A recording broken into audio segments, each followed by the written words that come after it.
Саламатсызбы жамааттык медианын көрөрманы жана угарманы, сиз Жашыл климат подкастынын кезектеги чыгарылышын көрүп баштадыңыз. Биз бүгүн климаттын өзгөрүүсү Кыргызстанда деген темада сүйлөшкөнү турабыз. Бүгүнкү биздин конок Кыргыз Республикасынын Улуттук илимдер академиясынын улук илимий кызматкери, климатолог Көчкөнбек Бакиров. Алгач ошо биз климаттын өзгөрүүсү биздин жашоо тиричиликте кандай сезилип жатканын сурагыбыз келип атат. Анткени бизде мындай кургакчылык, абанын ысыганы баардыгы көрүнүп турса деле, адамдар бул климаттын таасиринен экенин сезбей, кайсыл бир баш каршылыктоолорду айтышат да. Ушуну айтып берсеңиз, мындай биздин жашоодо климаттын өзгөрүүсү кантип көрүнүп атат? Климаттын өзгөрүүсү бардык жагына таасир болуп атат да. Мисалы үчүн бизге немеден баштасак, мөңгүлөрдүн эрип азайышы болуп атат да. Суунун анын натыйжасында суунун тартыштыгы болуп атат. Мына таза суу проблемасы козголуп атат. Таза суу жетпей атат. Хотя биз мактанабыз, биз мамлекетибиз СНГ боюнча 3-чү орунда турабыз. Суу боюнча запастары бизде суу калыптанат. Негизги Орто Азиянын суу ресурстарынын бири болуп биз Кыргызстан эсептелинебиз. Ошого жараша мына бизде деле эмес, мына биздин суубуз өзүбүзгө жетпегендиктен болуп атат проблема. Жана коңшу мамлекеттерге да орчундуу маселе козголуп атат. Мына Казакстан эле кайрылып атат. Мына жакында эле бизге суу бергиле, суу бербесеңер жайыттарыбыз, өсүмдүктөрүбүз, анан тиги ТЭЦ, жылуулук электростанциябыздын иштеши мындай Иштен чыгып калуу коркунучу. Иштен чыгып калуу коркунучуна себеби суу алардын аппаратурасын муздатканга пайдаланат. Анан мына кургакчылыктын эсебинен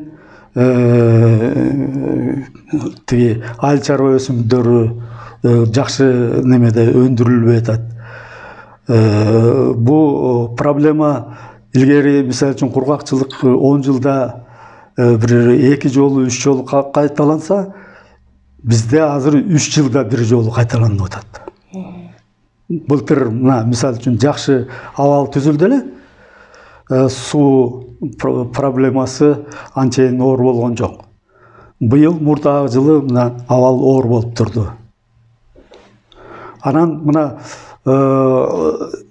тиги башка мамлекеттерде ысыкка байланыштуу мындай ден соолуктар неме болуп начарлап, өлүмгө да дуушар болушту. Биздин жарандар деле мындай кыйналды, бирок бизге Алла Таалабыз бериптир, суу көл, тоолор турат. Биз ошол жака барып, мындай жылуу, ысык мезгилди өткөнгө мындай жакшы шарт түзүлдү да. Негизи сиз айткандай ошо мурда мөңгүлөрдүн эриши, климаттын өзгөрүүсүн окумуштуулар, сүрөтчүлөр эле бир барып көрүп, байкоолорунан улам мындай тез арада ысып азайып баратат, кескин кыскарып атат деген бир божомолдорду берип атса, азыр карапайым дыйкандар деле мунун климаттын кесепеттерин көрүп жатат. Акыркы учурлардагы селдер, мунун баары ошо климаттын бир кесепеттериненби? Туура, бул аба ырайынын өзгөрүүсүнө пайда болот. Климат деп биз жалпы 30 жылда болгон неме орточо аба ырайынын абалын айтабыз. Анда момундай жанакы өтө болуп кеткен пиктер жылмаланат да климатта караганда. Аба ырайы боюнча мында мисалы үчүн бизде кургак региондо жашаганыбызга байланыштуу бизде чөлдөр курчап турат, тегере четибиз. Мына түштүк чыгыш жагынан Такламакан чөлү, тиги батыш жагынан мына жакын эле Кызыл кум, Кара кум, тиги анаму түндүк жагынан Казакстандын чөлдөрү курчап турат. Анан бизге мындай кургакчылык болуп турушу абзел да. Себеби биз кургак региондо жашайбыз. ошого карабастан аба ырайынын өзгөрүлүшүнө байланыштуу бизде да ошондой табигый процесстер жүрүп атат. Мына өткөндө эле биз өзүбүз Кең суу айылында, Көчү айылында, дагы бир топ Түп районунда катуу жаандар жаап, бир суткада 1 айлык нормадан ашык жаан жаап, бул селге алып келди. Себеби анча суу арыктардан агып кетүүгө мүмкүнчүлүгү жок болгондон бүт суу каптап, топурагы лай сел жүрүп, тиги талаларды үзгүлтүккө алып келди да, өсүмдүктөрдү тиги каптап калды. Анан биз мындай эми өзүбүздүн шартыбызга байланыштуу бул ысыкка дагы туруштук бериш үчүн кондиционерлерди колдонуп атабыз. Үйдө нымдуулачу атайына приборлор бар, ошолорду сатып алып, ошолорду колдонуп атабыз. Кыскачасы, бул ысыктан чыгып кетүү жолдору бар. Анан тиги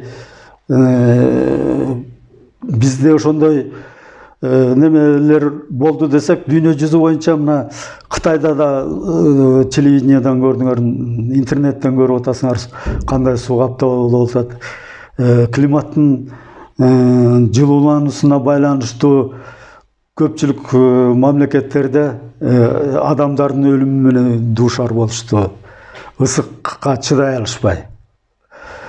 Анан кээ бир жерлерде, мисалы үчүн карасак, азыркы аба ырайы ушундай өзгөрүлүп атат. Даже Африка мамлекеттерине кар жаап атат. Кышында. Ушуну кантип түшүндүрүш керек? Мисалы, сел жүргөндө деле ошол жердеги жарандар таң калып атышат да, мурда биз башка аймактардан эле көрчү элек сел болгонун, бул биздин аймакка мүнөздүү эмес эле дегендейчи. Эмне үчүн мындай мурда сел болбогон аймакта каттоо болсо, аны аларга кантип түшүндүрүш керек? Биздин республика тиги тоолуу аймакта жайгашылган. Анан жантайы бурчу бар, түздүк эмес. Анан жантайы бурчу жогору болгондуктан баягы жаандар, суулар, мөңгүлөр, кар көчкүсү ошолор аябай ылдамдыкка ээ. Анан бардык жерде эле ушундай, мисалы үчүн самолет менен, вертолет менен учканда көрүнүп турат да. Биздин Кыргызстандын айылдарынын баары баягы илимий тил менен айтканда конус выноса деп коет. Конустун чыгарылышы баягы баары топтолуп келип бир жер менен агат да, нук менен. Анан биз суунун бардык айылдары, көпчүлүк айылдары суунун боюнда үй салынган. Суунун боюнда демек а жерде көпүрө салынган. А көпүрөсү кууш салынган да, кенен салынган эмес. Баа расчеттолгон эмес, баа катуу жаан жайт деп. А бизде любой жерде, мына мисалы үчүн мен өзүмдүн практикамда билем, Акшыйракта 1985-жылы 2 метр кар жаады. Чолпон Атада кар жаады, 2 метр кар жаады. Мына Чолпон Аталыктар деле билет.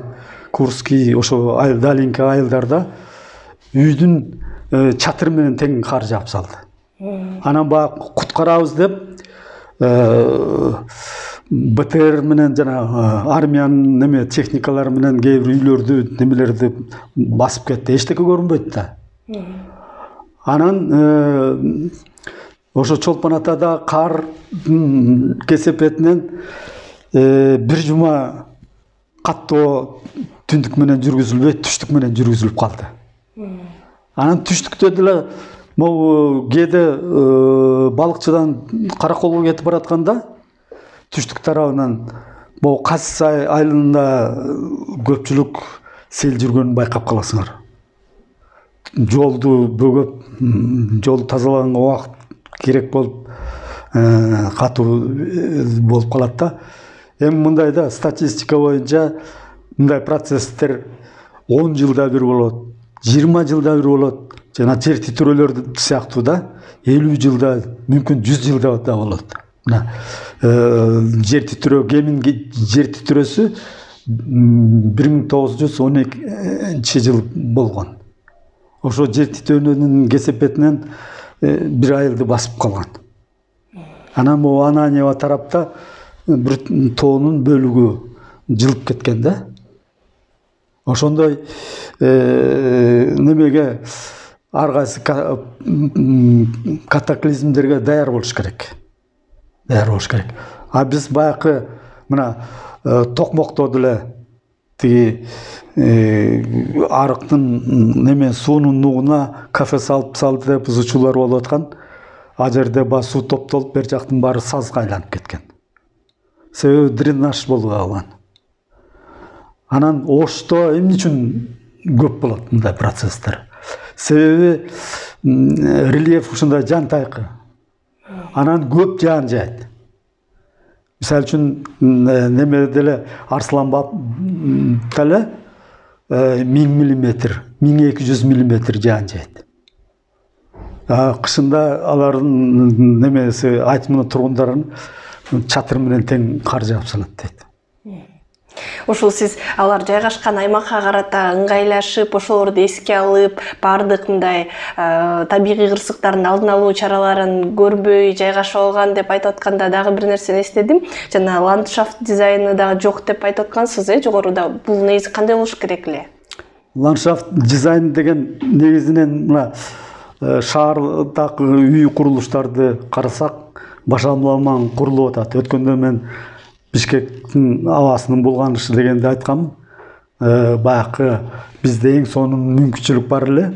Аламедин сайы боюнча шамал, анан аларча шамал. Ошо шамалды мисалы үчүн эки көчө курулганда Жаш гвардия көчөсү, анан Эркиндик көчөсү.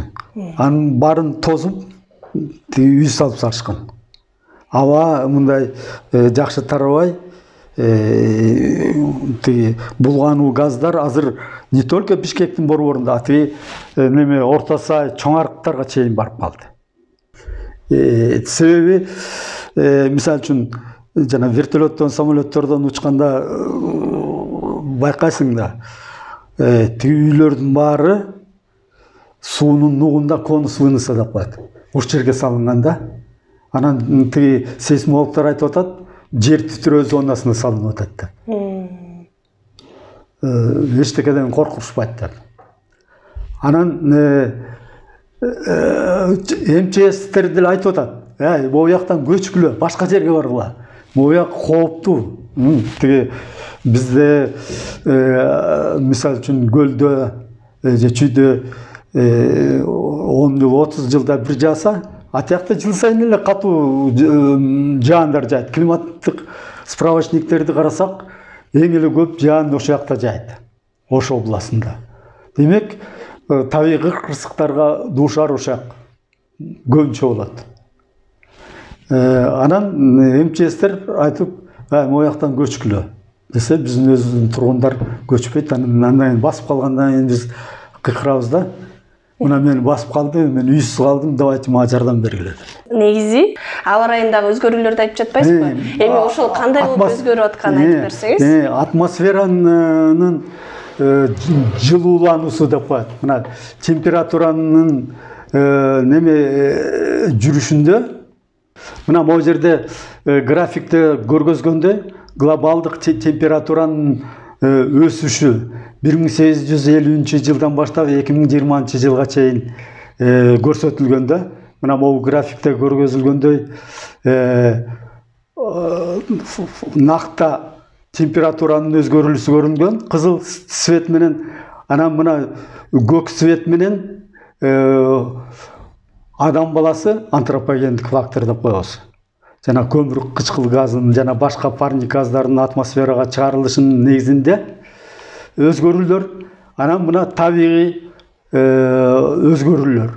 Табигый өзгөрүүлөрдү карасак, эгер ошол жол менен кеткенде, бизде мындай азыркы мезгилдегидей кырдаал түзүлмөгөн эмес. мен айтып коюшум керек. Азыр деген дүйнө жүзү боюнча 1 триллион тонна көмүр жагылып атат. Мына Кыргызстанда эле 1 миллион тонна көмүр жагылып атат дейт. Бул аябай чоң көрсөткүч. Неме? Бул ошонун негизинде глобалдык температура азыркы мезгилде жете 1 градус Цельсияга жетип калды. Мурунку индустриалдык мезгилге караганда. Бул дүйнө жүзү боюнча кооптуу абалды түзүп,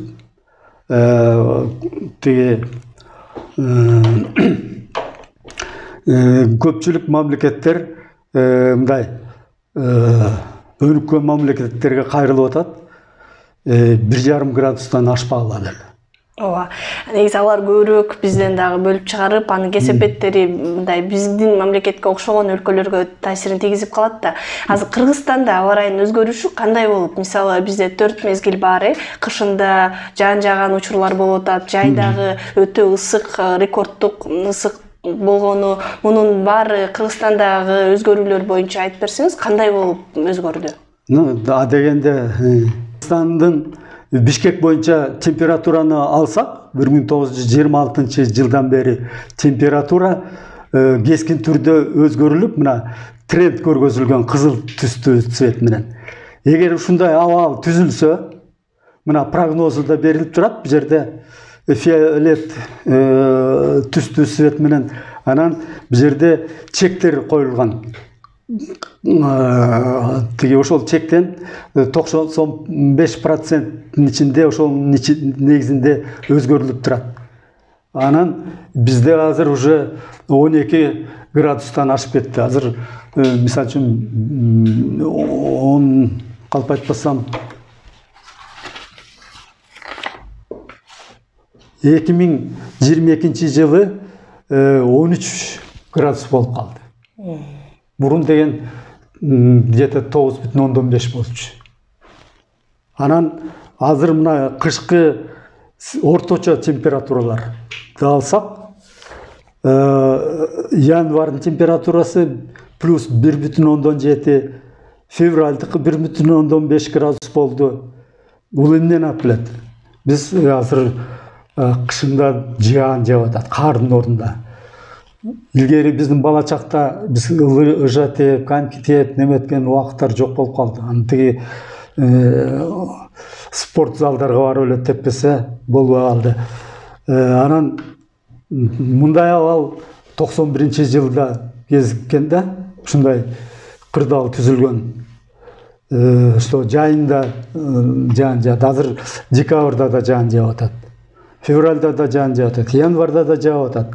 Кар жааган силер деле байкасаңар керек. Жааган кар 2-3 күндө эле жок болуп кетип атат.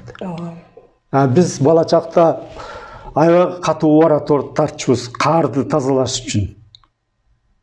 Тең туш балдарды чакырып, өзүбүз киришип, үйдөгүлөрдү киргизип кардыдан тазалаш үчүн. Азыр тазалайын десең кар жок. Бу жерде мен дагы айтып койчу нерсе, сиз айтпадыңыз буяка. Маалымат аябай көп. Мына мен эсептеп чыктым да. Мисалы үчүн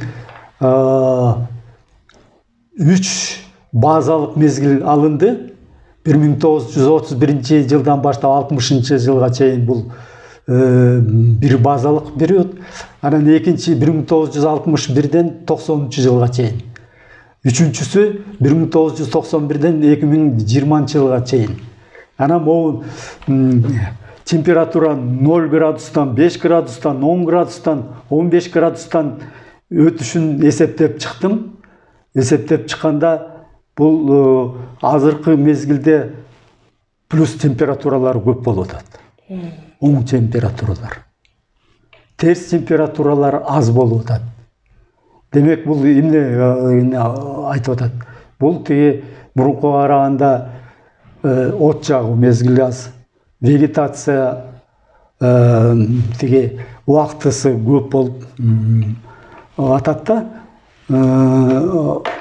Анан бу жерде кыш, жаз, жай, күз деген сезондорго мен баа бердим силерге жооп бериш үчүн эсептеп чыктым да, эсептеп чыксам, мисалы үчүн кыш азыр 71 күн эле болуп атат.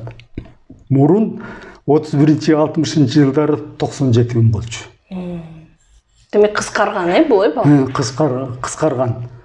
Ошол эле убакта азыр жай 153 күн болду, мурун 144 күн болчу. Почти 11 күн немет. Анан күз менен мына бул жерде жаз мезгили да бираз көбөйдү. Мурун 66 болсо, азыр 83 күн болуп атат. Ошого жараша мына кыш мезгилди азайганына байланыштуу күз дагы мисалы үчүн 30 сентябрдан 9 сентябрга чейин 9 белгиленип атат да. Бул эмне дегенди алып келет? То есть климат өзгөрүлүп атат. Мына могу мезгилдерге дагы таасир кылып атат. Бул эмнени алып келип атат? Азыр деген жазында баягы температуралык жылуулук ресурстар боюнча шарт ушундай түзүлгөн, гүлдөш керек болуп калат. Мисалы үчүн Ноорузда кээде гүлдөйүп атат.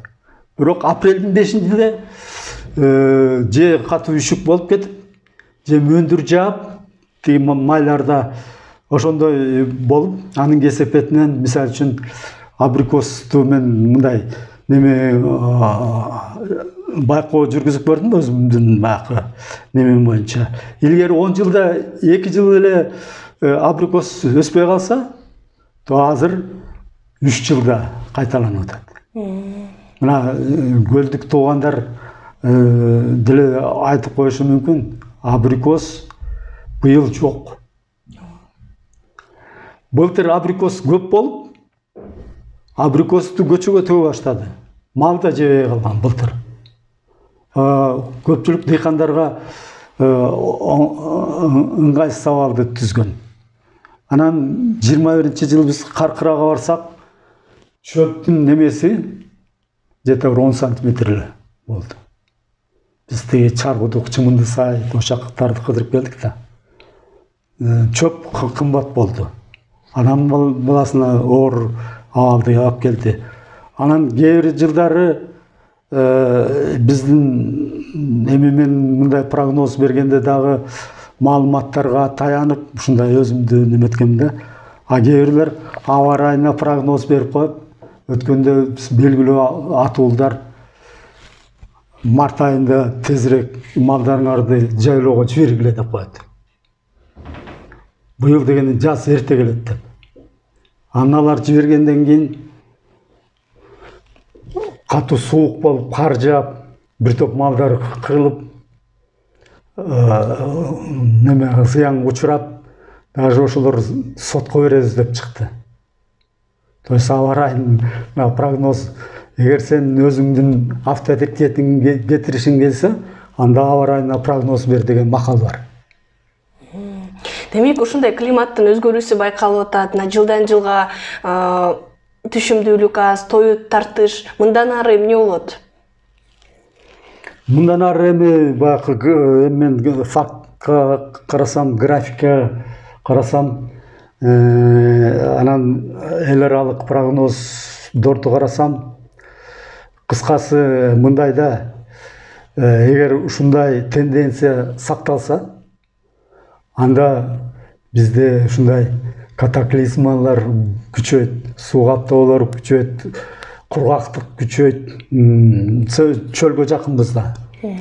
Анан шарттар биз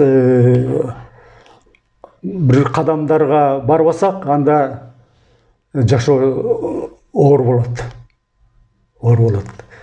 Бизде жолдор бар. Кандай, мисалы үчүн кургакчылыкты чыгыш үчүн жанакы сунуш кылып атат, тамчы методикасын пайдаланыш деп. Мына Кытайда мен тиги Жунгуга сапар деген передачаны көрүп турам.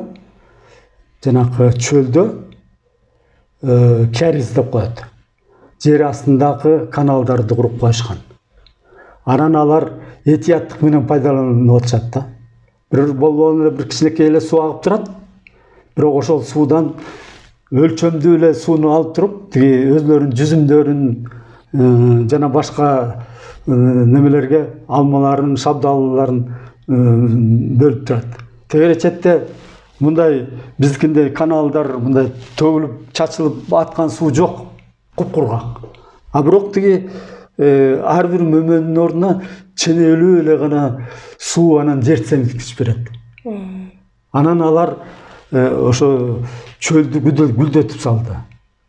А биз тескерисинче баягы неме ыйык жерде жашайбыз. Кудай берген бештин түрүндө жасайбыз. Анан бизак баягы алмабыз быш оозума түш неме тактикасын колдонуп жашап атабыз да. Ошо климаттын өзгөрүүсүнө карата алдын алуу чараларды кыскача айтып кеттиңиз окшойт. Дагы кандай чараларды көрүшүбүз керек азыр? Эми климаттык өзгөрүүнү басаңдатыш үчүн ар кандай масштабта сунуштар берилип атат. Жана берилүүдө. Мына мисалы үчүн немени алсак,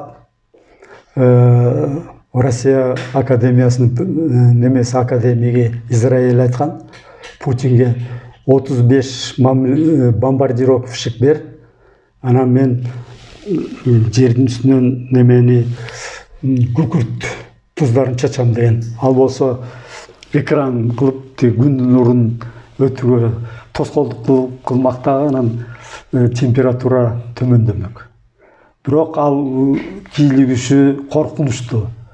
Климаттын натыйжасында кандай өзгөрүлүп кетет? Жакшы немеге өзгөрсө жакшы, анан терс жакка өзгөрүлсө огош бетер жаман болот. Анан тиги биздин республикалык масштабта бул жаратылышты эле бизге көргөзүп турат. Суу сактагычтарды куруш керек да. Мына казактар бизге кайрылып атат, суу бере албай атабыз. Кача биз мактанабыз, суу бизде толтура, биз деген 3-чү орунда турабыз деп. А эгер биз суу сактагыч куруп алсак, мөңгүлөрдүн көбөйтүп алсак, жана башка процесстерге мына жолдору бар, тиги биздин үстүбүздөн булуттар өтүп атат. Алар өзүнчө дарыя. Бирок кээде гана бизге таасирин берип атат, терс таасирин. А көпчүлүк учурда тиги мөңгүлөрдүн үстүнөн каптап калып, мөңгүнүн эришине тоскоолдук берип атат. Же болбосо бир жерге барып, күтүлбөгөн жерден барып, мына немеге жаап салды, көчү тиги немеге кийин суу ушул Сартоловой тарапка. Ошондой эле тиги биз айтып атпаймынбы, бардык жерде эле ошондой абал түзүлүшү мүмкүн. Ошто деле ошондой абал түзүлүшү мүмкүн, Баткенде деле. Себеби биз рельефибиз боюнча жантайкы мындай рельефибиз татаал, анан мындай табигый кырсыктарга жакынбыз да, көчкү жүрүп кетишине, тиги лавиналар жүрүшүнө, ушундай неме кырсыктарга сел жүрүшүнө жакынбыз да. Демек, атмосферага кийлигишүү булуттар аркылуу жүргүзүп, аларды мындай бирдей шартта же туура жаадырып атуу аркылуу болуш керек. Ошондой бир жолдор менен бул маселени чечсе болот экен да. Болот экен. Мына немеде ошондой немени мен ойлоп чыгарган жокмун. Тиги Молдавияда, Кавказда, мисалы үчүн Кавказда булуттарды атат да, мөңгү неме тиги мөндүр жаачу булуттарды. Бир цитрусовый бакты өстүрүш үчүн бир 10-15 жыл керек. Жүзүм таласын талкалап кетпеш үчүн ошо атайын неме этет. Мына ал практикада кайсы жерде колдонулуп атат кеңири. Кеңири мисалы үчүн Россияда парад болгондо же башка жерде мамлекеттен президенттер келгенде булуттарды таратышат. Себеби өкмөт башчы келатат, баланчанчы мисалы үчүн 15 августка деп белгиленип койсо, белгиленгенине 3-4 жыл болот. Анан келейин десе, кой мөндүр жаап атат башка күнү деп айта албайсың да. Келиш керек. Мына даже Качинский деген неме Польшанын президенти келип, уже бизге күчү жетпей калып, аба ырайы ушундай бузулуп неметип атат десе, жок. Мен барышым керек, ошол жакта биздин ата-бабалардын сөөгү жатат, ошого тазим кылышым керек деген. Авария болду, өлүп калды. Тиги Олимпиада оюндары баары климатты карайт.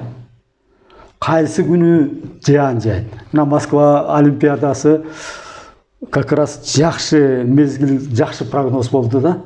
Башталыш көрсөңөр болот, башталышында анан аягында жаан жаады. Алар атмосфералык кийлигишүү кылышкан жок анда демек. Кийлигишүү болгон жок. Просто неме туура прогноз болуп калды да. Мына футболдун чемпионат мира болду 18-жылы. Так дана ошол мезгил, кургак мезгилге неметти да. Бир күн немерек болуп калды да. Финал болуп атканда жаан жаады. Ошондо тиги калп айтпасам, кайсы мамлекеттин аял президенти келди, анан Путин турду, жаанда турушту. Чоң рахмат, бизге бөлүнгөн убакыт соңуна чыгып калды. Урматтуу Жашыл климат подкастынын көрөрманы жана угарманы, биз бүгүн климаттын өзгөрүүсү Кыргызстанга кандай таасирин тийгизип атат, анын өзгөрүү чараларын жумшартуу же алдын алуу ыкмалары туурасында сүйлөштүк. Жашыл климат подкастында студияда Улуттук илимдер академиясынын улук илимий кызматкери, климатолог Көчкүнбек Бакиров жана мен Айгерим Кулатбекова болдук. Кайрадан кийинки подкаст аркылуу жолугушканча саламатта туруңуз.